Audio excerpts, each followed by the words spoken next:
appreciate the opportunity to give a slide. Go a little. I'm going to try to. I got instructions. Keep it under 30 minutes, and I'll do that. And hopefully there's a good conversation afterwards. And if there's ideas after I talk too, you'll get a sense of what I do. And I work with a close colleague who I just saw pop on, Dave Salveson. I worked with him extensively in a prior Center for Sustainable Community Design, and Dave is very good at what he does, and so it kind of reuniting there. It's kind of like the Blues Brothers in a way. But I've learned a lot at A&M. I ran a fairly large institute here, built it, and they invested pretty heavily in it. So I'm kind of hopefully some of that knowledge will be helpful coming here, but I also like the idea of coming back to environment and a strong perspective on that. And I want to return to that a little more aggressively. But anyway, and maybe at the end of the talk, maybe if there are any ideas that you see in collaborating, I'd really like to, I have some ideas about the center, but I'd like to know your input too. And why don't I start? And this is more about me and the group that I work with. I've been working with at Texas A&M the last 5 or 6 years, and I come out of city and regional planning. I ran the land use environmental planning specialization for a long time. I used to be the deputy director of the institute. I see that the institute's in great hands. We really need that. What's his name runs it? The guy named Pilar or something? Anyway, I know you're on, Mike. So that guy's a punk. So what I want to talk about is just a project we've had ongoing. It actually started in Little Washington, North Carolina, about 6 years ago, but it's gone on for. I really started it, and we've had sustained funding from Office of Science and Technology at Homeland Security and NSF the last 5 years since I've been here, and I really appreciate that. And I have a group of colleagues I work with here and graduate students and so on that have now become faculty and so on. So it's been fun. So anyway, we'll talk about resilience planning and what I think the role that planning has. We're one piece of the puzzle. We're not everything to the world. Sometimes we think we are, but our one piece of the puzzle of bridging the divides that I think are really posing a problem. And I think this the pandemic we're living in is kind of a glimpse perhaps into the future, particularly if we reach a tipping point with climate. So as I was putting the PowerPoint together, I said, I'm tired of reading everybody else's definitions of resilience. We work with communities and we plan, and we're trying to deal with resilience. So what is it? So the quote is, I just wrote it down yesterday, and I'm happy I did, but it's really about building the capacity of communities. We take a bottom-up perspective to kind of anticipate this world where there's growing uncertainty but growing risk. Plan for it and and the planning requires you to it enables your ability to adapt to change and disturbance and adversity.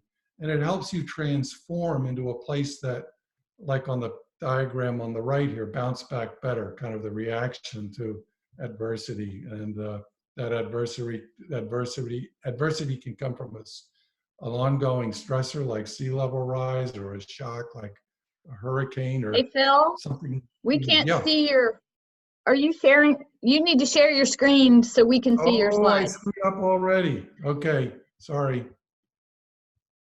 I'm looking for how to do that. I know what I have to do. Yep, at the bottom. Yeah, okay. Screen share. Sorry about that. Perfect. Can you see it now? Yep. Okay. Thanks, Emily. And she even practiced with me and I didn't get it right. Okay. So you see the definition there. I kind of went through it, and it's all about, as somebody that works at the bottom up with communities, not for them.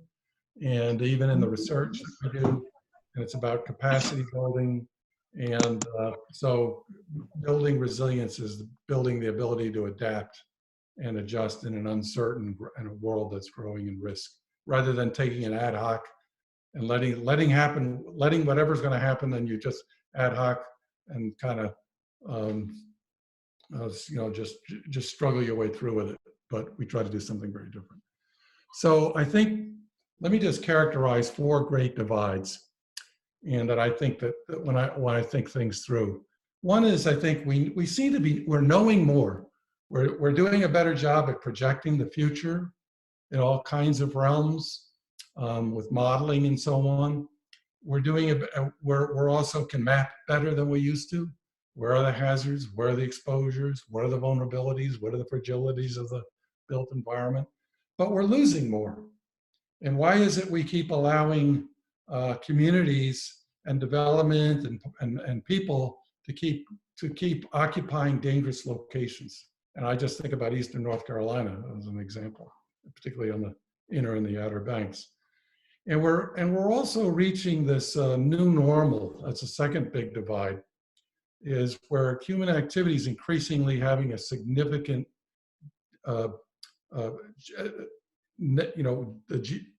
adverse effect on the biophysical forces of the planet. Well, these forces are life support systems that are on decline. So we're under pressure from that. And if you look at this graph too, this graph, I think it's one produced by NOAA, but it's the average, the number of billion-dollar events we have annually by month over a 40-year period. And that's the black line on average, the growth. But you'll see, I think 6 of the last 11 years are the highest in terms of number of billion-dollar damages events. And this is, controlled for adjusted for consumer price index, CPI. So we're just seeing that with this new normal. And I think it's only going to accelerate as the climate increasingly affects, stresses our natural world. So on top of that, the people that are suffering most are the ones with the fewest resources, oftentimes, and the fewest and lowest access. So we're seeing this massive growing wealth gap. And there's so many measures in income and wealth, and it's defined not just by class and income, but by race. And I'm going to show you some evidence that we've been having in Texas, a study that we're doing, where it's race and class and the decline of being able to cope. And there's also growing polarization, I think, in society. We're seeing that at the national level, but even at the community level. And I want to kind of jump in. And just in our own little world, what we do in community planning, city and regional planning, is that we work in this realm where we see these, even the smallest places, like Washington, North Carolina's, they have have multiple plans, and they're adopting more and more of these plans. And oftentimes you have to have a hazard mitigation plan to get FEMA funding at the local level. So like almost every local government in the country has one. In North Carolina, in addition, you have to have a CAMA plan. If you're on the coast, the Coastal Area Management Act requires that you have a land use plan. Transportation, if you want to get DOT funding from the federal government, you have to have, or if you want to get affordable housing, HUD requires something called a consolidated plan to get affordable housing funding from HUD at the national level. So these plans are often adopted in silos, and they're isolated from each other. So very different to weave in mitigation and resilience. So we've been finding that in our research, that these are stovepiped even within local agencies, and these local agencies are speaking to the different constituencies in their communities. So we see these kind of coalitions formed and these silos increasingly occurring. Here's a classic example. I was on a National Research Council committee with Rick Ludick about 6 years ago, when Hurricane Sandy, after Hurricane Sandy hit. And that was longer than that ago, they sent us up to Newark, New Jersey. They wanted us to look at, resilience and mitigation and opportunities. So before the I looked at the plans on a number of these local governments. There were many of them that were being adopted right before Sandy hit. This is an example. So you look at the hazard mitigation plan on the left, and you'll see the blue zone, that's repetitive loss. So they qualify for funding for relocation assistance, right? Rebuilding in another location, buyouts. But on the plan, same geographic area of this one community, which is outside of New York City on the New Jersey coast, if you look in the purple areas, they're called waterfront redevelopment districts, or the tan area, kind of light orange, is a CD, this is Central Business District redevelopment districts. And here they're trying to invest for tourism or economic development in the downtown, retail and so on, and shops and restaurants, because they want to tax abatement they're using, market incentives, infrastructure investment, up zoning to increase the densities because they're trying to attract in development. Same geographic area, completely two different directions. And that's not good. So this is a common problem, and it occurs in so many different ways when we look across. I've looked at literally hundreds of communities, and we see these, particularly this isolation of resilience. And so I thought, well, when I was back in North Carolina, I thought, you know, is there a methodology? Because we're always talking about FEMA will always be, or EPA with SMART growth, these things, they're always talking about we need to better integrate community planning to address these big questions. But it's always in words, and there was never a kind of a methodology to do this, or there's also a theory behind it. So we thought we would build this, something called the Plan Integration, that's twice I say, for Resilience Scorecard. And there's three objectives behind this that we've done. We want to spatially evaluate how well coordinated plans are all the way down to neighborhood scale. So where are these conflicts occurring? Where are congruences occurring? We also want to look at when we see at the neighborhood scale better integration of resilience. Is it targeting the most physically and socially, we could also say ecologically vulnerable, because there are ecosystems in these various locations. Vulnerable places. Are we protecting, reducing vulnerability in our areas that need it the most inside these communities? But we also, a third big objective is, how do we translate the research to practice? And that was always in the back of my mind. I'm getting to the point in my career, we want to engage communities, not throw a tool at them, not throw more data down there, but actually engage, okay? And with my colleague, Dave Salveson, we were doing quite a bit of that when I left. And I know the Kathleen's group does quite a bit of this. So, so how does this work? Well, the first objective, how well integrated is resilience across the different plans at the neighborhood scale? So it's basically stacking plans on top of each other, okay? And then coding them. So you might have an infrastructure policy, build a highway over there, put a sewer line over there. You might have a zoning ordinance, raise the densities, don't allow development here, raise, or you might have a buyout program. We're going to zone this open space for park permanently, or, you know, and we're going to use FEMA funds and so on. So we have these different plans that do these different things, right? And how well are they integrated? And money flows through these plans. So do development regulations and so on. So we can actually code, I won't get into it, but if you look at the map on the right, the bright red says, you're doing really poorly there. You're reducing the vulnerability. The blue, the dark, you know, the blue says you're doing better, okay? This is Little Washington, North Carolina, actually. I'm going to come back to it. So what we did was we came up with a three-phase process. And we said, we're going to delineate districts or hazard zones. And we want to say, what are the neighborhoods? Sometimes neighborhoods are identified by the community, but sometimes they'll also not do that, or for political reasons don't want to do that. So we use census tracts, because that's an objective way to, the federal government drew it. But it's a combination how we draw the neighborhoods. And on the left here, you'll see the dark area is the 100-year floodplain. It's the I know it's kind of this why 100 year? Well, in the realm of land use planning, the 100-year floodplain is a big deal because that's where we adopt regulations and standards for development and so on, even though it's not really accurate, or it's not why 100, why not 500, why not 80? In the Netherlands, they do 1,000-year. But it is what it is. And then we did a bathtub model and put sea level rise on top.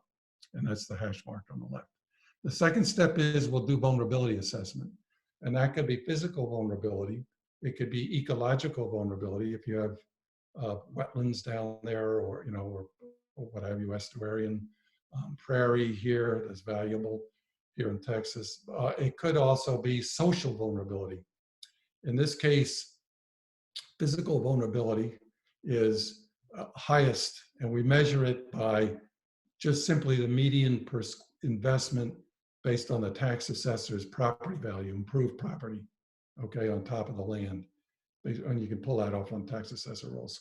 So the highest mean investment value in phase 2 here under phase 2 is this red area. This is Little Washington, and that's the downtown. And you'll see on phase 3, we actually score the plans. So if you see on the right, the red, this isn't the bright red, but it's pink. It's actually got a negative score. There's actually more going on to increase the vulnerability there, okay? They're doing infrastructure investments in the downtown. They're something called complete streets to make it more tourist friendly. They're raising the zoning. They're investing in more parking and so on. They're raising the zoning density. They're also, if you look in the blue though, they're doing something better there. They combined their parks acquisition strategy. They have a park plan and their FEMA acquisition for relocation plan. There's a creek that runs through there, Jack's Creek, I think. And so what they did in that neighborhood was created a greenway corridor and that serves as a park function and amenity for the community, but also reduce the risk. There was a co-benefit. So that's why there's a blue, the light blue, the positive.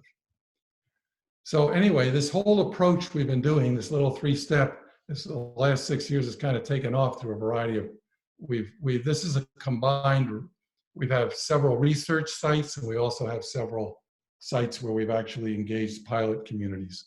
I won't distinguish now, but we worked in Rotterdam and Nijmegen and Dordrecht, and that's an amazing place to do this kind of work because they're global leaders when it deals to flood, not just the engineering of a way, but when actually human settlement patterns. We're working in China, but just Changsha, which is next to Wuhan. I have 2 colleagues there that are, and a postdoc Chinese student, one of my former students here at A&M working there. So anyway, so it's kind of a global effort it's turned into. But one of the findings, I just want to, I'm going to talk somewhat, give you a couple of examples of research that we're doing, and then show what we're doing in practice with this scorecard. Here, and a couple of research projects. One is we looked at 6 cities and published this, and we've been finding this consistent pattern. If you look at the social vulnerability at the neighborhood scale, and we measure social vulnerability, we use the CDC measure, the Center for Disease Control, and they have an index for social vulnerability. It's wealth, it's income, it's race, it's age, it's gender, number of kids, and so on, head of household. So you can create an index, which is good for research, not always so good for practice because I want to know the individual variables. But anyway, for research, we found as the social vulnerability index increased in value, the more socially vulnerable neighborhoods were, we found an inverse relation with the score of the plans of the neighborhood. They were getting less attention for resilience, okay? And this is, we found this across cities. And only League City, Texas, which is interesting because that's where all the astronauts live near Houston, had a positive. But I'll just leave it at that. But 4 of the 5 cities we found this, we did research in. And I want to show you some work that we're doing in Houston, Texas. We have a 4-year grant from NSF. And I work with sociologists and wonderful civil engineering colleagues and us planners. And we're looking at network of networks, where we're looking at stakeholder networks, and these stakeholder groups influence the shaping of plans, and who gets to shape them, who has the power, who has the influence, who are engaged in the creation of these plans. And so we're actually doing social networking analysis, and we're also looking at the strength at the neighborhood scale and the strength of the network of plans at the neighborhood scale. And we're also looking at the actual infrastructure networks, and we're looking at their failures when Hurricane Harvey hit. And if your flood control fails, your roads fail at different nodes in the roadway network, and access to pharmacies, grocery stores, and so on can fall apart. And it varies a lot across neighborhoods, these three networks. So we're trying to look at interactions. But I won't get into it. I'm just going to show you now the little city play, the green kind of ellipse, the network of plan study that we're doing. And we're bringing them together, but we're only a year and a half into this project right now. So we looked at two sets of neighborhoods we're looking at. The east side, which has some, which are low income, highly socially vulnerable in the red there, and the west side, high income. Both of these sets of neighborhoods suffered severe damage. Hurricane Harvey didn't distinguish by race and class and so on when it hit. It really hit. But there are distinguishing features when it comes to the network analysis that we've done across the various types of networks. So we looked at these two networks of neighborhoods, or these two sets of neighborhoods, and we looked, and there are sub-districts in these neighborhoods and so on. And we looked at the 100-year floodplain, the 500, and the Harvey extent. I'm going to show you some results, which is pretty widespread coverage of the Hurricane Harvey, of our plan evaluation. So if you look here, these are the index scores. Houston does a lot of planning. It just doesn't do land use planning. It doesn't have any regulations. You can run anything anywhere, but they do a lot of work when it comes to bioconservation, greenway corridor, integrating that with flood mitigation. It's on the edge of being really, really good in terms of global attention. But they also do a lot of work with transportation, and they'll run a highway right through the floodplain and stimulate all kinds of development. But if we see the high income versus the low income sets of neighborhoods, you'll see the purple score is the lowest. And the green, the brighter the green, that's the higher, okay? And unsurprisingly, the low income neighborhoods are just not getting any attention. And when they do get attention from the planning and investment, they are, usually we want to do a study. There's no real commitment to invest or change a regulation or relocate. We see much more when we see the actual action statements and the plans and the investment strategies. We see much more of that on the east side. On the west side, rather. So the plans are scoring much higher. And for those of you that know redlining, the oldest part of the east side of Houston is redlined, and that's if you're not familiar with it, I'll just briefly say that it was not income, it was race, African American driven for 40 years, from the 20s to the 1950s, 1960s. There's a lot of redlining. It's not just Houston, it's all over America. But anyway, it has serious deep implications for today. But I want to give you, just compare two places, what it looks like. This is the west side neighborhood, and just what the plans look like on the west side. So we'll see, like here, there's a regional transportation plan. These actually growth inducing. Actually, they get negative scores, and this is, I think, Briarcrest community on the west side. It has a regional transportation stop, transit stop, so that's going to be a growth inducer. The energy corridor is there, which is this high-tech corridor that runs through the western part of Houston. But if you look at other plans where they're getting a lot of positive scores, and there are 25, 30 different plans we looked at, I'm just highlighting these four. if you look at the Harris County Flood Control District, their capital improvement program, they're widening and deepening and straightening the bayou that runs through the main bayou for drainage. Big investments, not great ecologically, but they're also looking, the Gulf Houston Regional Conservation Plan, which is a private nonprofit, and they're going up and buying up riparian corridors along the Buffalo Bayou in particular. And then if you look at the neighborhood plans, they want the forested bayou. There's kind of a fight, but they realize that they need to widen and deepen the bayous for better flood control, but they also want more green. They're going to forest. So there's kind of a combination. This, on the other hand, is a typical east side neighborhood.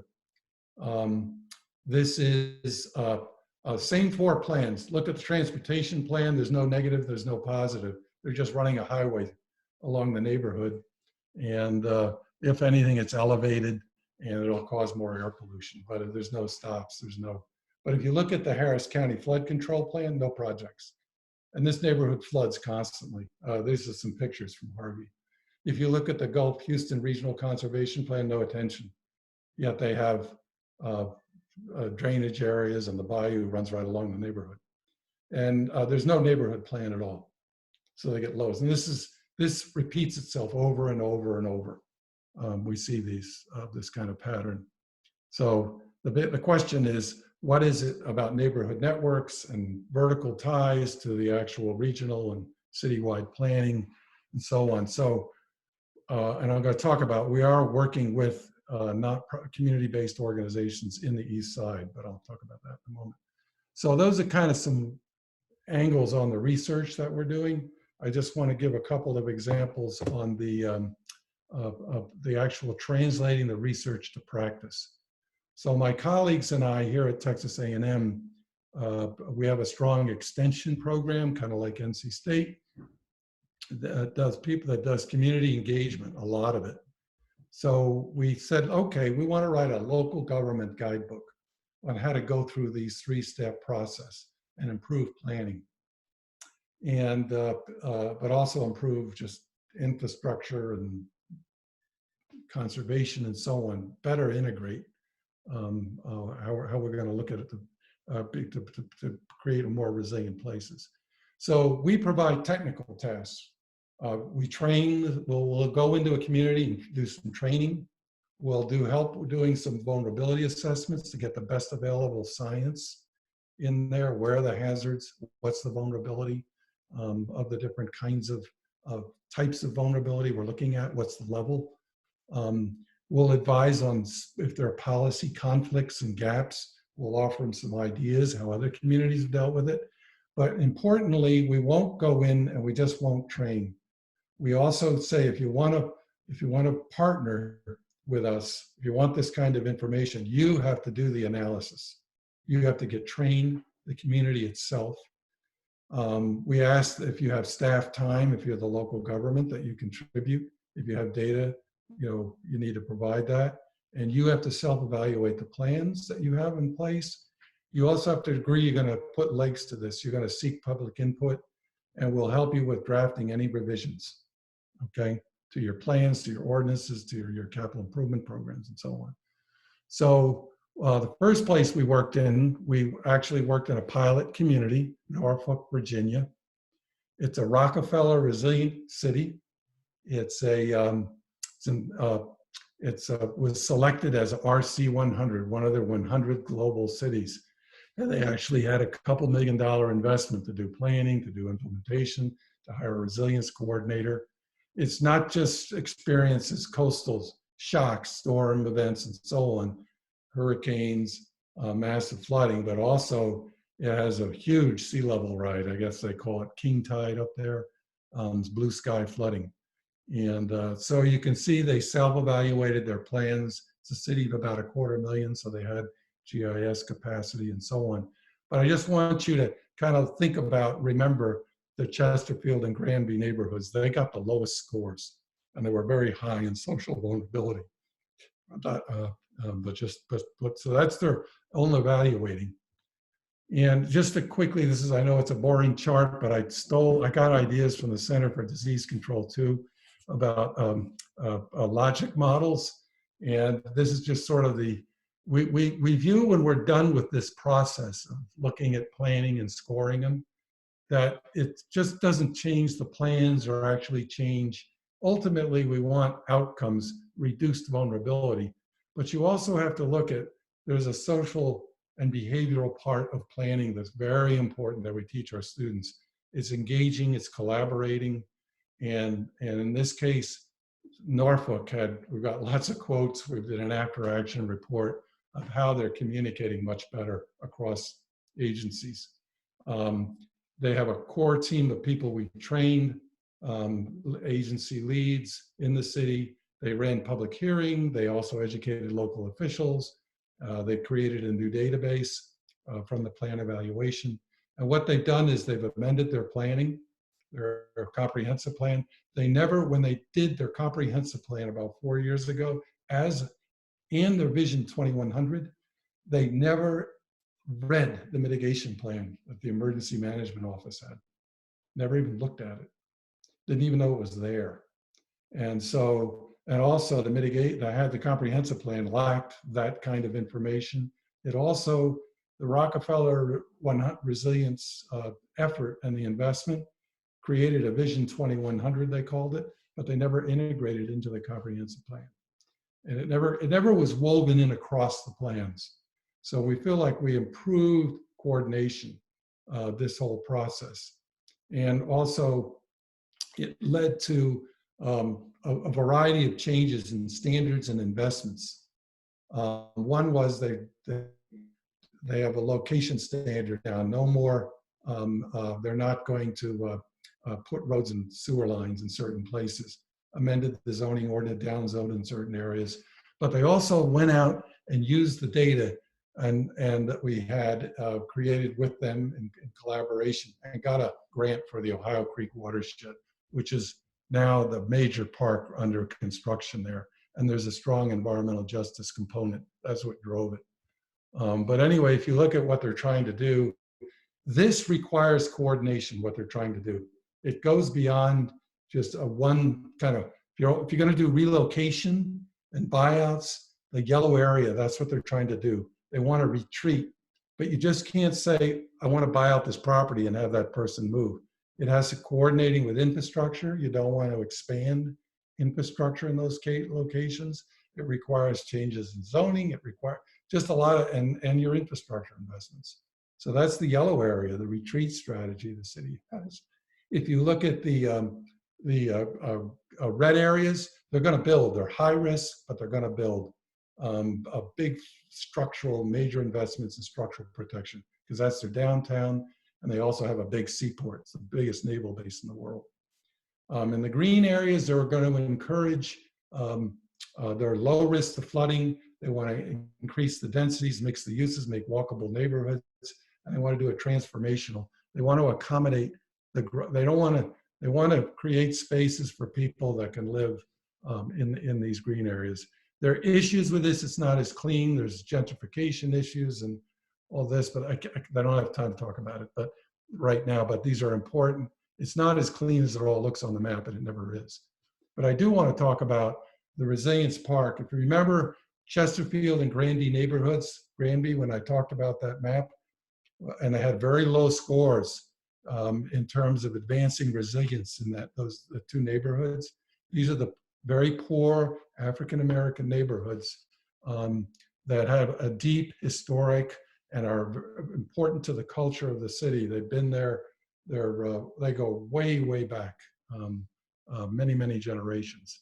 But yet they were separated by a highway and so on historically. And so there was a major investment, and you can kind of read some of the bullets on the left in terms of how they're going to use the 112 million. They said, if we can get the 112 million, we can really raise these scores with our infrastructure planning, which will then induce some economic investment, which will allow us to change the zoning to be realistic to meet market conditions and so on. But anyway, there are a whole variety of activities that they're doing. So that's what we tried to look at. So last couple slides here, where we're working in community still. We're applying the resilience scorecard. I'll be proud to say we're going to work with the School of Government I've already been contacted, and we're going to train communities. There are places that have historic resources, and they do planning and worry about. This is going to be throughout the state of North Carolina. And they know they're not integrating mitigation and building resilience in a way, because there's real tension between the risk, economic development that's important, oftentimes tied to historic resource and culture and so on. So these competing interests, how can we get them to work together?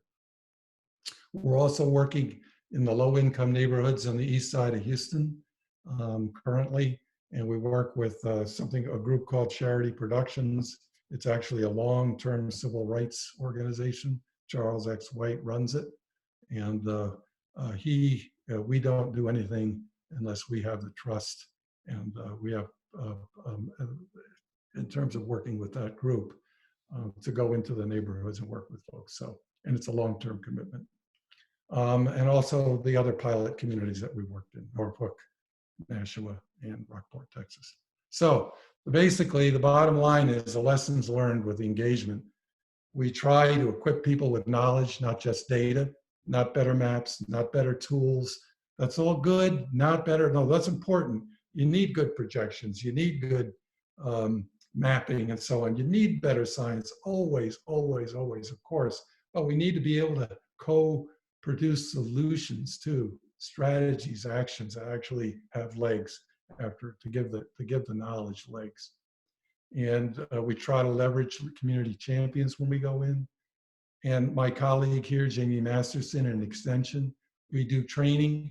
And if a lot of people, planning, but she makes it fun. It's enjoyable. There's these little kind of in the training, the actual training with local officials. We make it practical, user-friendly, and when changes need to be made, it's all about nudging and listening, and not about shoving and coming up with wild ideas. So we're also have a multi-year partnership, and we really want to thank Homeland Security, Office of Science and Technology, who recognize this. They're making, I was really happy we got the grant. It's a pretty big chunk size grant. And but they gave it almost all the American Planning Association. But I'm happy about that, is because we're working with them over the next 2 years, but they want to create a best practice national standard within the profession. And they want to train a cadre of practitioners across the US, not just planners, but people from other walks of life in terms of professional associations. And finally, I'm done. And I appreciate. Thank you, Phil. That was awesome. So I think in the past, we just kind of let people unmute themselves if they want to ask a question. And Okay. if it gets to be too crazy, we'll start to use the chat function, but we'll start out just letting people go ahead and unmute and ask a question. You think I should get rid of the screen, or I might need to go? Well, I'll jump in, Phil. That was awesome. I can't wait to bring some of my ecological stuff in your center and make it really more applicable. And it's so exciting. But I have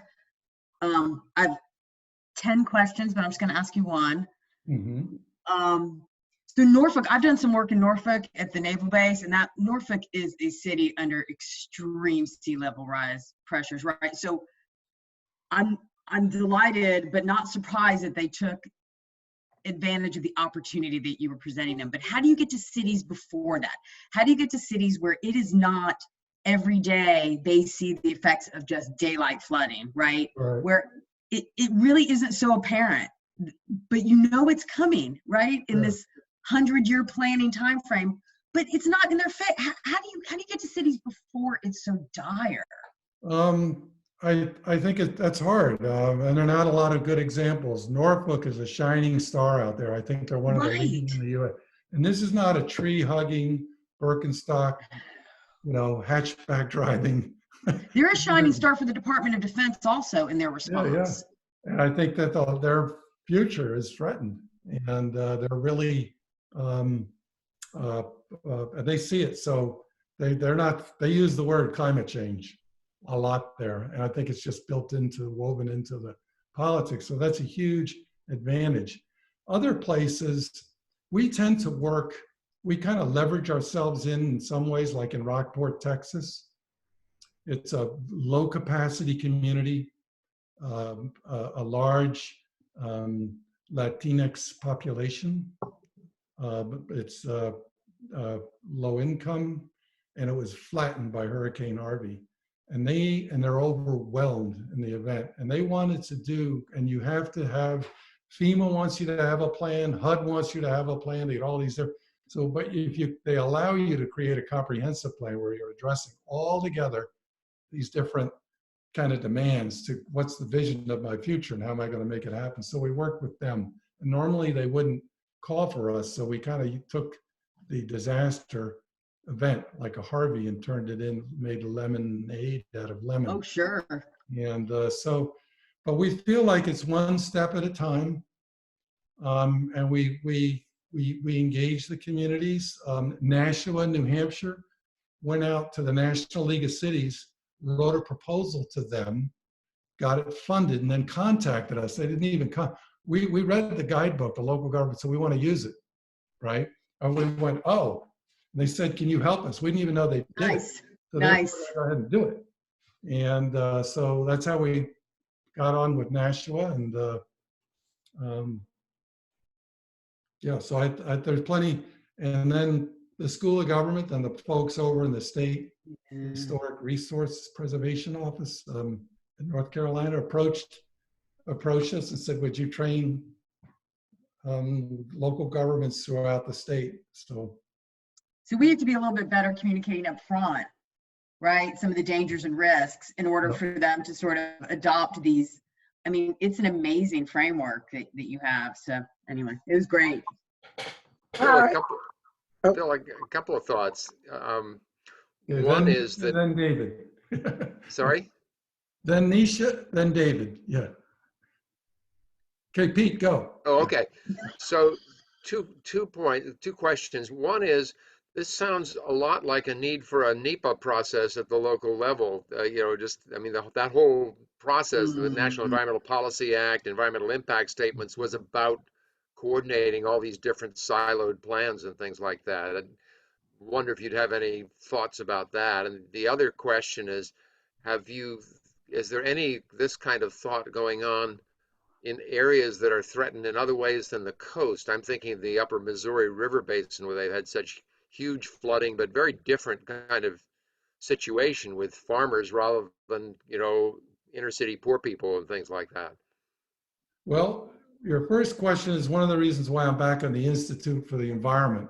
You raised NEPA. Yeah. And I have wonderful colleagues here, but it's very strong. Sarah may know this, very strong engineering university. Has a very strong reputation in it and so on. So that's kind of the discourse here by the Institute for the Environment, that NEPA would be an ideal way to do this in a more systematic. I didn't get into the methodology. There's a whole theory and metrics behind it, but I didn't want, it would take an hour to do that. But it would fit with NEPA. And what we are doing, in terms of other hazards and other kinds of situations, like Nashua is not a coastal city, it's a riverine city. But we're also working with Tempe, Arizona. And they're interested in urban heat and public health consequences. And there's all kinds of things with the built environment that you can do to mitigate urban heat buildup. And I know Richmond's been active in this, Richmond, Virginia. But we're going to be working, Tempe is very, very worried about it. And urban tree canopies, building massing, street design, and a lot of the things that we do in the planning realm, but also I think there's a whole ecosystem service angle to this. So with the urban heat. So. Thank you. Yep. So I'm curious, I have a couple of questions. One was, I'm just curious about, a few of the towns or a couple of the towns that you're pursuing in North Carolina. You said you're going to do it across the state. So just kind of curious about, some of those towns that you'll be pursuing. And my second question is, it's a little more difficult to answer, but what was the patience of the communities like in terms of having to be in the middle of so many plans correlating with each other? What was the community response in that regard?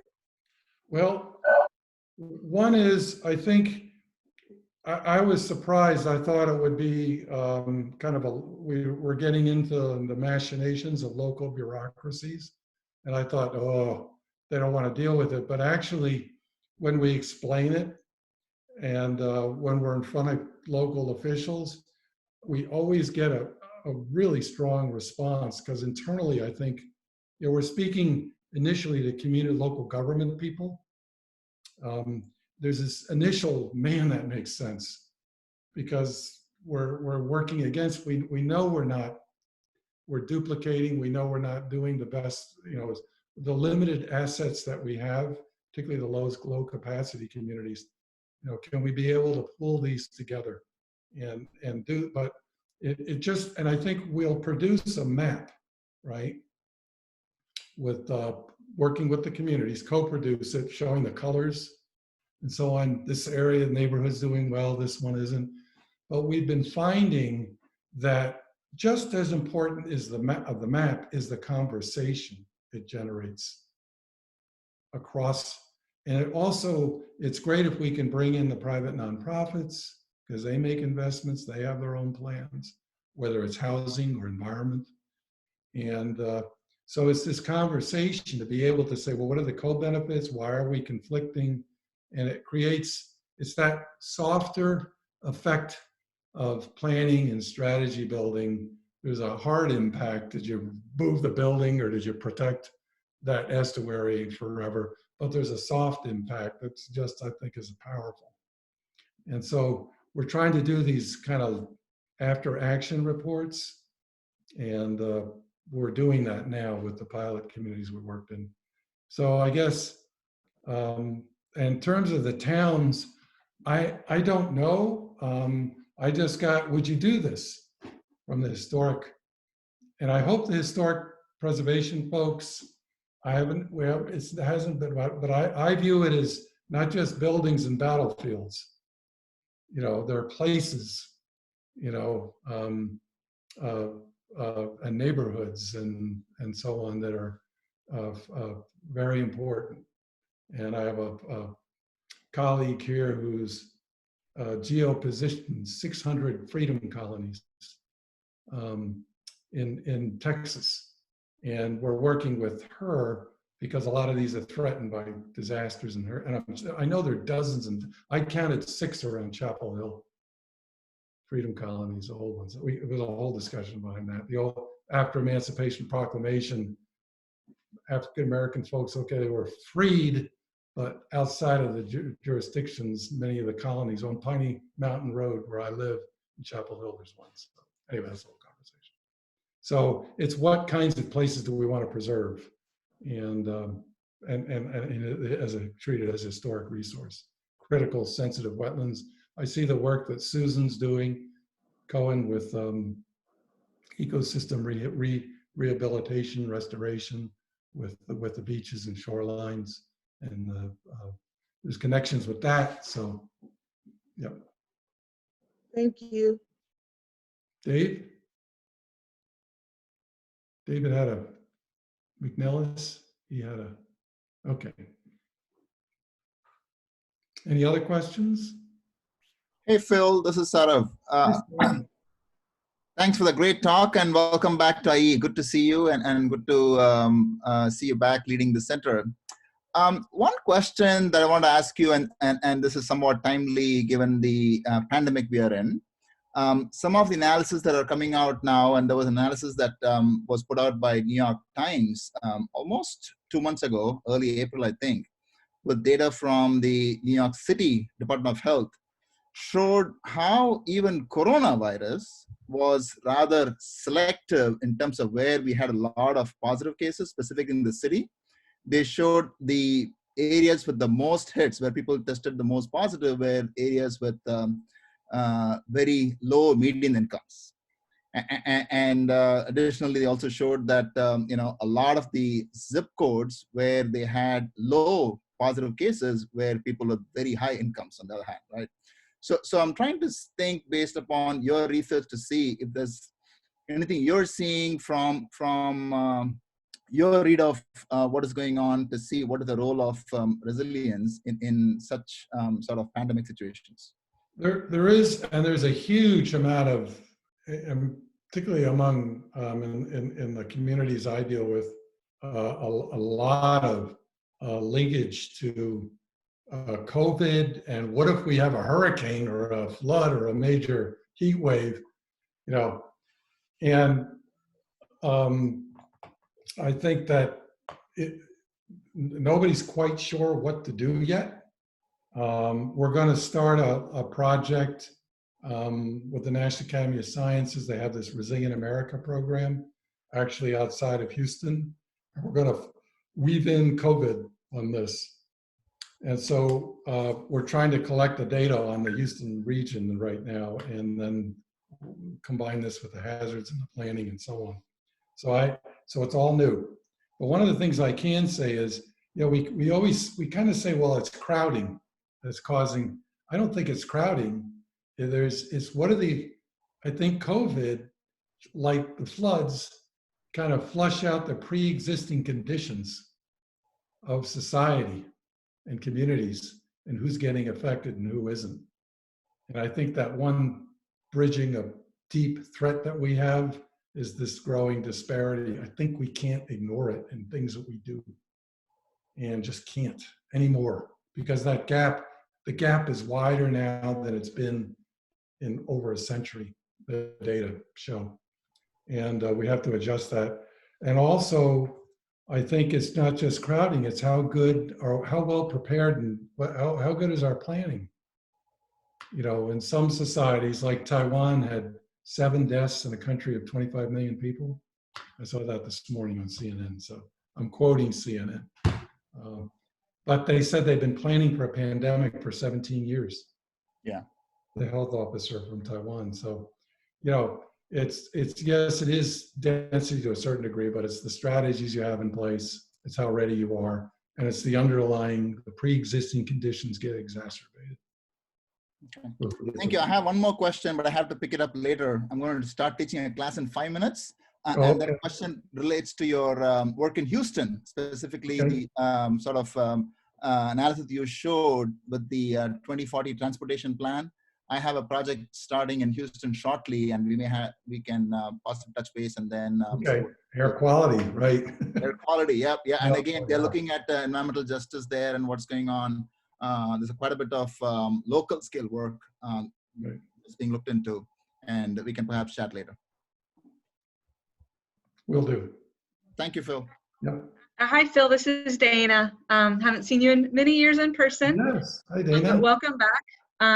As you may know, Kathleen and Sarah and I are working on a youth, an NSF-funded program for youth, teaching them about climate resilience, and we'll include, connections to human health and energy and all that good stuff. And I'm interested if you guys, when you've used your scorecard and you say you've been using it with communities, are you still mostly using it with, planning professionals, or have you really brought it down to be used with, the average person who might be concerned about their community's response to climate change? Because I'm just wondering if there's potential for us to use or adapt the scorecard to use with students or even with educators. Yeah, I think so. One of the exercises we have is, and I could see this because my colleagues here work with high schools a lot and so on, particularly in inner city Houston and Dallas and San Antonio, and low capacity communities as well. But when she works with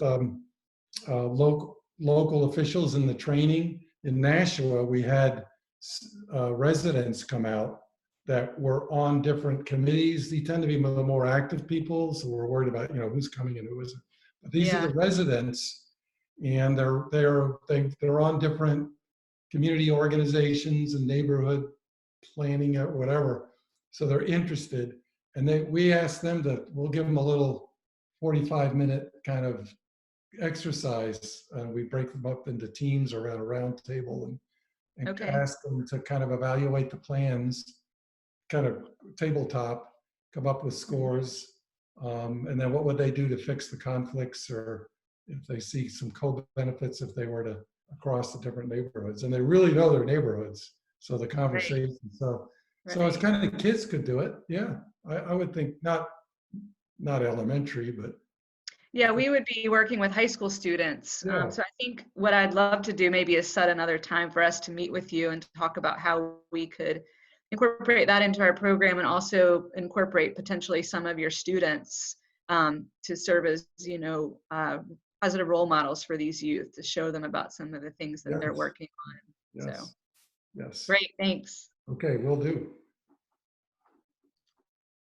Yeah, Dana, this is Kathleen. I'll just flag that Phil put up a website during his presentation, and there's a lot of detail on that website showing the tools that they use. Okay, that was the mitigationguide.org. Yep. Yeah, if you go down to the lower left, Okay. on the front page, you'll see the scorecard. Okay. And that's all going to get ramped up to a much more dashboardy visual with the American Planning Association. Okay, great. We're just trying to keep up with stuff. And working with students at the university has been a big benefit to this. And I've worked a lot with the School of Public Health at A&M here. In fact, some of the original work, Dave Salveson and the Institute of Public Health at UNC, we did some of the original work on a lot of this planning business. Yeah. Great, thanks. Yeah. So I have ideas, but I know I'll just lay it out. The center that we're looking at is, we're looking for partners, but we're so busy. I am so busy. I'm always willing to help people with their proposals. Right now, I'm looking to leverage how we can use, like this conversation, this scorecard, how we can leverage it as a way for people to think about their future, their community, what they're doing now, the direction they're going in. And we always need better data in terms of the vulnerability analysis, the hazard exposure analysis, projections. We can use that. So it's like kind of integrating these things in. And it's about trying to be interdisciplinary with the research that we're doing. It's also about engaging communities. And I love bringing students along. So it's kind of this three-prong, giving them a high-impact learning experience. So I'm kind of interested how you scale this up a little bit, right? You go from neighbors to cities to municipalities to potentially, there's a whole scaling thing here with all different kinds of data at different scales and different resolutions. I think that'd be an interesting sort of project in and of itself. Yes, yeah, yes. I'd like to think about that a little bit more. You could look at the regional scale watersheds. Yeah, right? What's the right scale to be working at? Yeah, you could look all the way down to the sub, the catchment all the way up. Oh yeah, it's fascinating.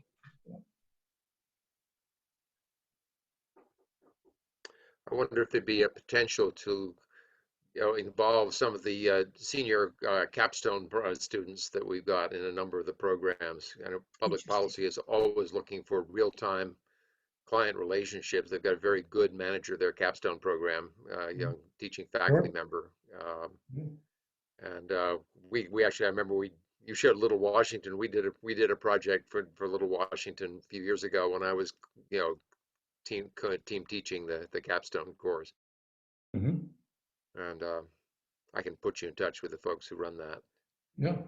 Well, I think bringing students along and training, I know because I've been at A&M, but they're building this into the curriculum at Texas A&M in terms of training students. And they want to go beyond hazards. They want to go, like now there's historic preservation. There is, it's beyond just looking at hazards, but what about historic preservation, history? What about, we did a project in the Mahon, the Netherlands, and that had a lot to do about ecosystems. And they were creating new ecological areas because they're moving cities to let the rivers grow in the riparian areas. And they're moving whole parts of cities. They call it the room for the river. Wow. They're tired of building dikes. They can't afford it. Okay. Sea level rise, increasing precipitation events, the severity. So they're starting to look at, but they do relocation in a very different way than we do it. Mhm. Well, it looks like we're a little after 10:30. Thank you, Phil, and everyone for your participation. It was a fantastic conversation and presentation. This will go up on our YouTube channel, so if you all want to watch it again or see the slides again, they'll be there. And then feel free to go back and look at past ones that we've done as well. But Pete, did you have another comment you wanted to make? No. Okay. I'm all set. Thanks, Phil. Thanks to you. Yeah, thank you For setting this up, Emily. It's great coming back. Yeah. Yeah. Bye, everybody. Thank you. Thank you. Everybody, great job. Bye. Thank you, Phil. Bye. Texas. Come home soon. Yeah, well, I'll be there. Take care, everyone. Okay, bye-bye.